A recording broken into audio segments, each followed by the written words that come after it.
mitohivaka ny fahamarinana sy ny fikambanan'ny mpiara-mamaky ny baiboly eto Madagasikara dia faly manolotra anao ity fandaharana ity. Fantatrao va fa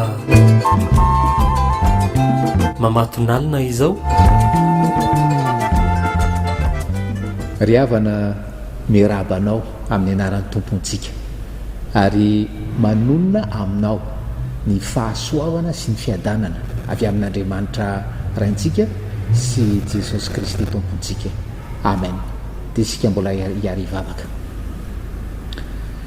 Ray malalo, ndreto zahay zanako no Jesosy Kristy tomponay faly mideranao, faly mankalaza anao satria ianao no mamory anay eto mba azonay miaino ny afatrao. Mandinika ny fiainanay zahay, mandinika ny fiainanay amin'ny fijerinao zahay, dia mahita ary manaiky fa amin'ny mamatona alina izahay ary soa zay fa afaka manatona anao ray malalo ary dia amin'ny fanaitran-tena no antaniana ianao hoe inona no tokony hataonay amin'izao mamatona alina izao. Dia anao amindra fo ianao anavaon'ny sainay atakaranay ny sitraponao ary zay kosa hitandrina sy rehetra anafaranao anay mba ho fankalazana ny voninahitra ao amin'ny sisinay sy rehetra ataonay zany vavaka zany dia ataony amin'ny anaran'i Jesosy tomponay. Amen. Ao amin'ny Salamo fa 7:7 singanina manokana ny 7 ao no akantsika afatra ry havana anio amin'ny anaran'i Jesosy mba hametraka ny fanantenany amin'Andriamanitra ka tsy hanadiny ny asany fa hitandrina ny didiny. Io afatra io ry havana dia afatra natao atsika lehilahy loham-pianakaviana ny amin'ny zay tiany tompo hitaizantsika ny zanatsika anatin'izao mamatinalina zao dia hoe tsereo ny fitaizanao ny zanakao zay le afatra jerao ara ilaina ovay ny fitaizanao ny zanakao te zao izy mba hametraka ny fanantenana amin'Andriamanitra ka tsy hanadiny ny asany fa hitandrina ny didiny. Fa zao ry havana zao mba zahoako mampianatra ny zanako le fampianarana tsy tohimolotra ihany fotsiny, tsy amin'ny teny atao fotsiny fa le fiainako mihitsy, le fisainako, le fombako ny tokony hoe ohatra velona ho an'ny zanako ary za mampianatra ny zanako izy ampianatra ny zanany sy ny zanany zay le lojika an'ity Salamo 7:7 ity. Dia rehefa mijery zany le taranakitsika ny ariana any dia tokony afaka hiteny izy ny dadanay dia fantatro mihitsy fa tena hoe nanantena an'Andriamanitra, ny dadabenay koa fantatro mihitsy fa tsy mba nanadiny ny asa lehibe nataon'Andriamanitra, ny dadabe anay dia tena hoe fatampitandrina ny didiny. Rahalahy malalo amin'ny tompo, inona ny ohatra avelanao ho an'ny zanakao mba ho ampianariny ho an'ny zanany. Dia isika ry havana aka ohatra lehilahy vitsivitsy zay inona marina fa hoe natretrika nafaly reo zanany zafikely sy ny taranany nandimy azy. Ao amin'ny Matthieu 1 izay mitantara ny firazanan'i Jesosy no akantsika nyreo ohatra reo. Lavabe moa le 1 fa hosingantsika fotsiny le findohan'ny Matthieu 1:5 milaza ny firazanan'i Jesosy atreo amin'ny Davida eo amin'ny 1:5. Ndeha raha tompontsika amin'ny Davida satria zay dia miakatra ihany tsika zany. Davida zany niteraka ny Solomona dia alay fisaran-tsaina nge Solomona miresaka ny Davida ray amin'ny namany ohatra zany dia hoe ny dadanay lesy izy nke le niaty tamin'ny Goliaty, izy le niteny tamin'ny Goliaty hoe ianao Goliaty dia avy amin'ny sabatrao miaraka amin'ny sabatrao sy ny lefinao fa za avy amin'ny anaran'i Jehovah tompony maro. Mety ho faly ery zany ary ohatra tsara ho an'ny Solomona mahita ny dadany tahaka izany ry havana. Ary io Andriamanitra Davida io Jehovah tompony maro io no mbola hoe te omba anao hanampy anao handresy ny Goliatanao amin'izao mamatinalina zao ry havana. Davida dia lazainy eo Matthieu 1:9 hoe zanaky Jesse zany ry havana nafantarana azy eo amin'ny fiarahamonina dia olona tena hoe mahantra, tena mahantra, olona tsy dia manana toerana. Ary Saoly zay tena hoe nialina ny Davida, rehefa te-hanambany ny Davida Saoly dia teneniny hoe ay Davida ilay zanak' Jese, eo todika aminao rahalahy ny tompo a, ianao zay ahilikiliky ny fiarahamonina, mety ahilikiliky ny vady aman-janako satria mety tsy mbo nahita fianarana sy ny tahaka izany. Te zao ny zanakao e, mba ho tahaka ny Davida. Ary zany no ifampilazana sy afantarany zanakao sy ny zanaky ny zanakao sy ny taranakao anao hoe mitaiza ny zanakao a ho tahaka ny Davida. Ao amin'ny Matthieu toko voalohany andininy fahaefatra ihany ry havana dia hita hoe misy an'izay lehilahy zay atsora hoe Nasona ny Matthieu ray efatra, nampalaza ny Masona teo amin'ny jiosy ry havana mandraka androany dia hoe tamin'ny zanak'Israely ninjehan'ny Farao raha niala tany Egypta, ny Nasona io a no nametraka ny tongony voalohany indrindra raha hita ny ranomasina mena, nametraka ny tongony tao amin'ny ranomasina mena izy. Dia saraka roa le ranomasina mena ry havana. Zany le Nasona ohatra tsara ho an'ny taranany, ary mbola akalazaina mandrakandroany hoe tena niny marina hoe an'Andriamanitra miady, fa izy a natoka sy nino. Ao amin'ny Matthieu toko voalohany ao ihany koa ry havana dia eo amin'ny andiny fahatelo misy an'i Joda zanaky Jakoba. I Joda indray a ny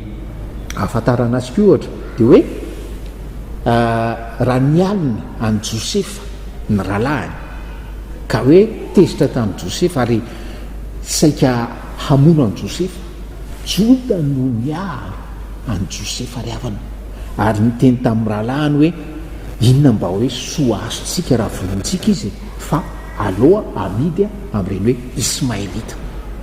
mandalo ireny. Zany hoe tia Joda ty ny ohatra velany, ary tena hoe sarobidy antsika malagasy hoe le fitiavana ny rahalahy, fitiavana raitapo, firy havana ny ankonana amin'izao ny piraitapo tsy mifampiditra trano, fa tena hoe teny devoly le fihavanana, fa ohatra tsara avela amin'ny taranakitsika zany ry havana. Dia ny olona resahany Matthieu toko voalohany koa dia amin'ny andiny faharoa hoe Jakoba. Ny afantarana ny Jakoba dia hoe izy nitolona tamina lehilahy anankiray, ary niteny tamin'io lehilahy io hoe tsy avelako andeha ianao raha tsy tainao a, tsy avelako andeha ianao raha tsy tainao a. Endry ry Joda sy ny namany na ny jafikeliny hoe rehefa mifampitantara ny amin'ny Jakoba hoe dadabe tokoa zany le hoe nitolona ambavaka tamin'Andriamanitra, ndray alina manontolo, ary Andriamanitra mihitsy ny teny nitolona tamin'Andriamanitra sy tamina olona ianao a, ary dia nahery ianao. Zany ve sika ry havana rehefa mijery antsika ny zanakitsika na miresaka antsika ny zafikelitsika na ny zafiafintsika ry havana. Ny ohatra anankiray koa Matthieu ray roa ry havana dia hoe Isaka dia tena hoe nanohan'ny Abrahama ray, tena nanaika ny Abrahama zany, ary nanaika hatramin'ny fahafatesana, ary tena modely ho an'ny tanora ry havana ankehitriny, zay hoe ankehitriny amin'izao andro farany zao tsy manoha ray, tsy manoha reny ny zanakitsika ry havana, fa tezao reny ny zanakitsika, zaro mifankatoavana ny ray aman-dreny izy mba hahita soa izy aroa maro andro. Ary Isaka eto mankatohany Abrahama ray dia azo lazaina tsotro zao hoe tandindony Jesosy zay nankatohan'ny rainy any an-danitra ka nanaiky hiakatra eo amin'ny azo fijaliana hoa soanao ry havana. Ny ohatra farany atao Matthieu toko voalohany eo amin'ny andiny voalohany dia hoe i Abrahama dia lazain'ny apôstôly Paoly hoe rain'ny olona rehetra zay mino, rain'ny olona rehetra zay mino. Io tena hoe natoky an'Andriamanitra izy, tsy nianana Abrahama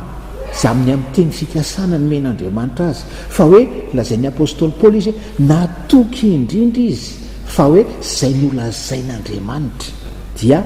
hainy ata modelina fatokinan'Andriamanitra venao anatin'izao mamatinavina zao ho amin'ny zanakao, ka ny zanakao mitantara amin'ny zanany ny zana tantara amin'ny zana aza ny tatanay zany za ny tatabenay zany dia tena hoe modeliny fatokina an'andriamanitra ry havana araka ny fanlazaina ombieny atrazay nanomboany zao fandarany zao dia hoe anatin'ny mamatonalina isika ary dia mitodika manokana amintsika lehilahy ny tompo ry havana mitodika manokana amintsika izy mba ho tena lehilahy modely ho an'ny vadintsika ho an'ny ankohonantsika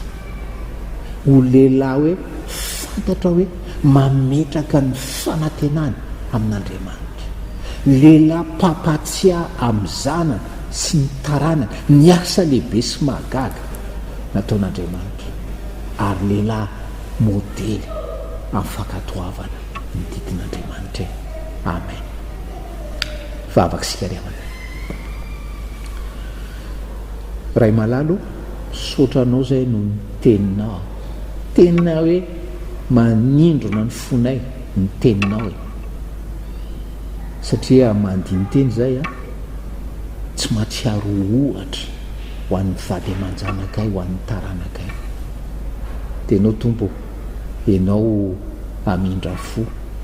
ianao amela eloka dia ianao zay mitady anay anio tahaka ny tediavanao any adama fa iny hoe aiza moa ianao adama manapa-kevitra zay lehilahy fa aka ny toerana tianao ametrahana anay jesosy eo amin'ny tokantranonay sy eo amin'ny ankonanay ary dia mbola mangataka aminao ihany zay ianao jesosy le masoandro ny fahamarinana zay miposaka ianao hiposaka ao amin'ny tokantranonay ianao hiposaka ao amin'ny ankonanay anasitrana ny ankonanay androka zay mety aizina mahamatonalina zany tokantranonay sy ankonanay zany zany no vavaka ataony amin'ny anaranao jesosy amen koa miambena ianareo fa tsy fantatrareo zay andro hiaviany tompotrano na ho ariva na ho mamatonalina na ho maneno akoho na ho maraina marika toko fa 3 ambin'ny folo 5 fa 5 amin'ny telopolo